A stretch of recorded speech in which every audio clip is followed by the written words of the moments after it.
नाम राहुल दास है जी। सर कहाँ से आए आप? मेरा गांव पावड़ा, डिस्ट्रिक्ट हिसार, हरियाणा से जी। सर क्या काम करते हैं आप? मैं TCS टाटा कंसल्टेंसी सर्विसेज में सॉफ्टवेयर इंजीनियर पे हूँ जी अभी। सर संत रामपाल जी महाराज की शरण में आने से पहले आप कौन सी भक्ति करते थे? संत रामपाल जी महाराज की शरण में आने से पहले जी मैं और मेरे फादर मतलब सारे घर वाले ये मानते थे कि भगवान है और उसका नाम लेते थे। बाकी कभी मतलब हनुमान जी की पूजा या शिव जी की पूजा कर लेते थे। एज सच किसी के पास नहीं जाते थे। गुरुओं को तो हम मानते ही नहीं थे, किसी भी संत को, गुरु को। हमें लगता था ये सारे ही मतलब अपना बिजनेस है, इनका एक धंधा, वो बिजनेस करें, दैट्स इट। सर परम संत सतगुरु रामपाल जी महाराज की शरण में आप कैसे आए?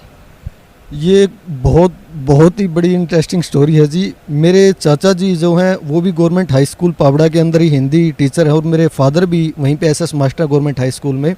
तो मेरे चाचा जी ने नाम ले रखा था संत रामपाल जी महाराज जी से। वो मतलब शास्त्रों वगैरह काफ़ी अध्ययन किया करते थे, तो उन्होंने उस कारण से नाम ले लिया था सारी पढ़ करके कि संत रामपाल जी जो भी कह रहे हैं वो शास्त्र अनुसार कह रहे हैं और वो बिल्कुल सच कह रहे हैं।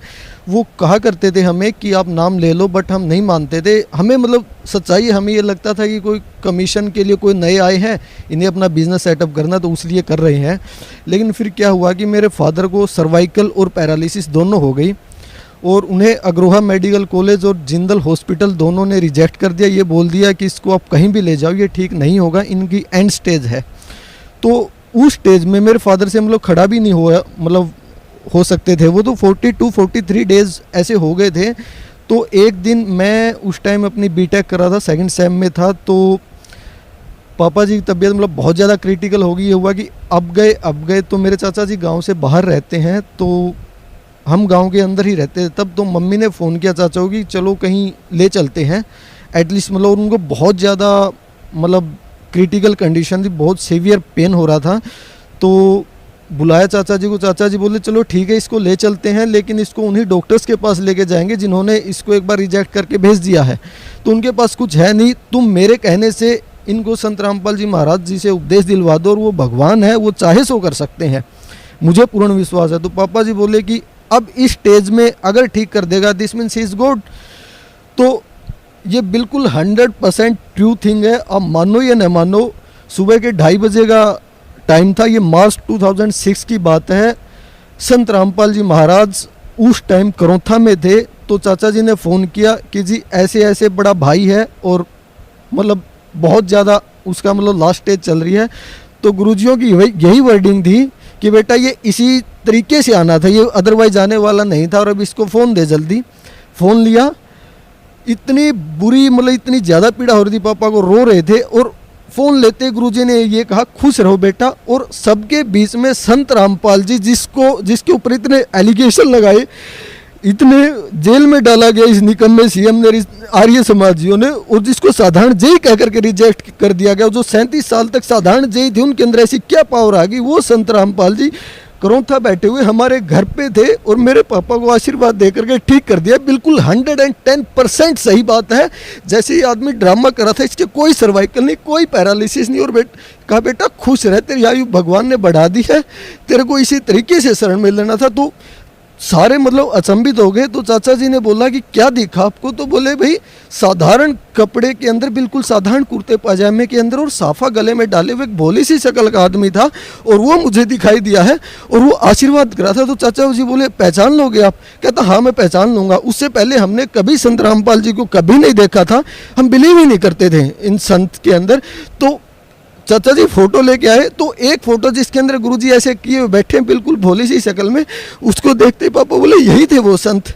फिर उसके 2 दिन बाद पापा फिर करौथा आश्रम में आए और फिर नाम लिया। उसके बाद मैं बीटेक में था, मैं फिर घर पे आया।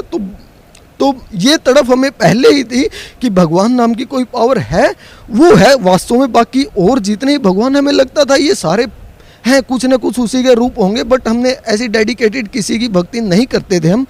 उसके बाद मैंने भी नाम उपदेश लिया। During my 3rd year campus placement के लिए फर्स्ट टाइम हमारे कॉलेज में आ रही थी TCS कंपनी, और हमारे गुरुदेव तब जेल में थे। हम इतने नीच आदमी, उस टाइम भी हमने अरदास लगाई कि भगवान हमारा भला करो। और वो जेल में होते हुए भी उन्होंने कहा था बेटा सीधा जाते ही होगा, तू परमात्मा का नाम लेते जाना। मेरे साथ एक मेरा फ्रेंड था, नोएडा इंटरव्यू के लिए मुझे जाना था। तो वो नहीं मानता था किसी को भी। बट इस चीज़ का वो भी गवाह है कि हम बाइक पे जा रहे थे तो हमारे गुरुजियों का जो शब्द है, हमारे पास कोई मतलब मोबाइल जो था मल्टी मीडिया नहीं था, उसके अंदर कोई गुरुजियों की वीडियो रिकॉर्डिंग नहीं थी, कुछ नहीं था। उसके बावजूद गुरुजियों की वाणी चल रही थी, तारेंगे तहतीक सतगुरु तारेंगे, तारेंगे तहतीक सतगुरु तारेंगे। गुरुजियों का वो शब्द कंटिन्यू नोएडा तक, फरीदाबाद से नोएडा तक बजता रहा। हमारे 3 इंटरव्यू थे, 3 राउंड थे इंटरव्यूज़ के अंदर। मेरा सिर्फ फर्स्ट राउंड हुआ और जाते ही जो लेडी बैठी थी इंटरव्यू पैनल के अंदर, उसने यही बोला, बेटा आपको ज्वाइनिंग जो है वो त्रिवेंद्रम की मिलेगी, आप कर लोगे ना वहाँ पे। कोई क्वेश्चन नहीं पूछा गया, कुछ नहीं पूछा गया मेरे से, और मेरा फिर सिलेक्शन हो गया। उसके बाद हमारे गुरुदेव जो हैं जेल से आए 2008 के अंदर। फिर पापा को स्टोन हो गया तो पापा बोले गुरुजी शरीर छूटेगा। तो गुरुजी बोले मैं ऐसे ही बैठा हूँ क्या, तेरा शरीर छूटेगा कोई बात है, तेरा कैसे छूटने दूंगा मैं शरीर। तो पापा बोले गुरुजी पथरी होगी। बोला बेटा डॉक्टर को दिखा ले। बोला भगवान आपसे बड़ा डॉक्टर कौन है। तो हाथ लगाया था, बिल्कुल 100% सही है। मेरे पापा के पेट के हाथ लगाया, कहता जा बेटा आराम से रह, कुछ भी स्टोन उसका। फिर हमने एक्सरे अल्ट्रासाउंड सब कुछ करवाया, कुछ नहीं था। उसके बाद मेरी मम्मी को मतलब वेंस जो उनकी ब्लॉक हो गई थी पिछले 15 सालों से, बहुत दुखी थी। वो गुरुजियों के सामने अरदास की कि भगवान हम दुखी हैं, मेरा कहीं इलाज नहीं हो रहा है, डॉक्टर के पास चले गए, किसी के पास। तो गुरुजी बोले बेटा भक्ति कर, भगवान चाहे सो कर सकता है। और उन्होंने वो किया, वो बिल्कुल ठीक है। उसके बाद और आज अगर फाइनेंशियल कंडीशन की बात की जाए, हमारे घर कोई कमी नहीं है, कोई भी कमी नहीं है। मैं खुद टीसीएस में हूँ, मेरी मिसेज जो है वो एक डीम्ड यूनिवर्सिटी में प्रोफेसर है, और हमारी एक गुड़िया है। अभी 10 दिन पहले की बात है, कूलर घर पे चल रहा था तो उसकी जो जाली थी वो टूट गई थी, वो लगवाई नहीं थी। वो खेलते खेलते उसने हाथ दे दिया उस कूलर के अंदर। पापा अंदर बैठे हुए, सारे घर वाले, तो एकदम बड़ी तेज आवाज हुई और वो रोने लगी। तो भाग के गए कि हाथ दे दिया, देखा तो उसके हाथ के खरोंच भी नहीं लगी हुई थी। तो बंदी छोड़ने का, ये मेरी बेटी है और तुम मेरे बच्चों, बेटा भक्ति करो। तो इस परमात्मा के कहाँ तक गुण गए। और ऐसे परम पिता को, ऐसे परम संत को और उठा करके जेल में डाल दिया नीचों ने। ए भगवान हमारे लिए आप दुखी हो रहे हो, मालिक आपका कहाँ तक शुक्र गुजार करें हम। ए बंदी छोड़, ए गुरुदेव। सर भक्त समाज को क्या संदेश देना चाहते हैं आप? मैंने संत रामपाल जी महाराज का नाम लेने के बाद इनकी द्वारा बताई गई हर चीज को बड़ी बारीकी से देखा, हर ग्रंथ को मैं उठा करके लाया, उसको अंदर देखा, फिर मैंने हर चीज को मिलाया। और मैं यही कहना चाहूंगा, जो इन नकलियों के फंसे हुए, जो इनको गुरु मानकर के आप औरों के बैठे हुए, गुरु है ही नहीं, ये आपके सबसे पक्के दुश्मन है, जो आपको आने नहीं देना चाहते इस भगवान के चरणों में। अरे भगवान कह रहा है चीख चीख करके, I am God, I am God, और आप कह रहे हो कि ये नहीं है, तो ये आपकी ना समझिए। अरे मैं कह रहा हूँ माय नेम इज राहुल, और आप कह रहे हो कि नहीं है, तो ये आपकी ना समझिए, मेरी नहीं हो। भगवान चीख चीख करके कह रहा है कि आ जाओ आ जाओ आ जाओ। और आपके लिए, हमारे लिए वो गालियां खा रहा है, पता नहीं क्या क्या उनको सुनना पड़ रहा है, जेल में डाल दिया गया, और फिर भी कह रहा है कि मैं तुम्हारे लिए पलकें बिछाए बैठा हूँ, मेरे बेटो आ जाओ आ जाओ।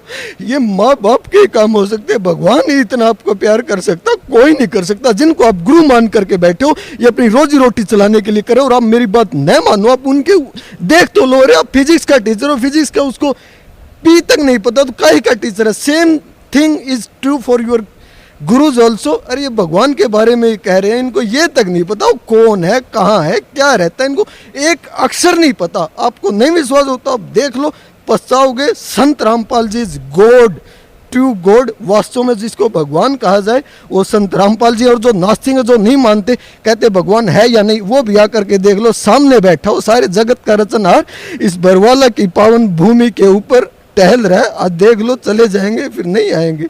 हे बंदी छोड़, मेरी सभी से प्रार्थना है, जितने भी वर्ल्ड के अंदर, जितने भी आज मानव जाति में आकर के और भगवान के चरणों में आ जाए, इनको संत न लगाएं। ये संत है ही नहीं, ये परमात्मा है। परमात्मा आए हुए अपने जीवन का कल्याण करवा लो, नकलियों के मत फंसो, ना ही किसी और चक्कर में। भगवान आए हुए जा करके अपने पिता ही है हमारे, ये वही भगवान है जिसके बारे में कहा जाता तव में माता चाहे पिता तव में।